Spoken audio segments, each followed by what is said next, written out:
বাংলাদেশকে নিজেদের অন্যতম শক্তিশালী এবং আধুনিক যুদ্ধবিমানের প্রযুক্তি হস্তান্তর করল পাকিস্তান, যার মাধ্যমে বাংলাদেশ বিমান বাহিনী এক ঐতিহাসিক ও কৌশলগত পরিবর্তনের দোরগোড়ায় দাঁড়িয়ে।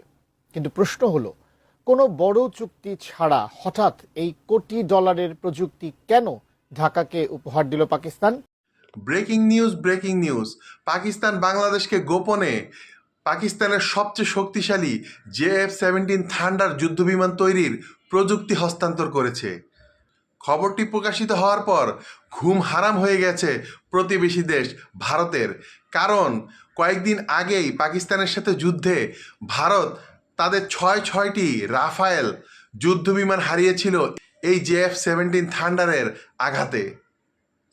এখন যদি এই প্রযুক্তি বাংলাদেশের কাছে চলে আসে এবং বাংলাদেশ এই যুদ্ধবিমান তৈরি শুরু করে, তাহলে তো ভারতের অবস্থা খারাপ।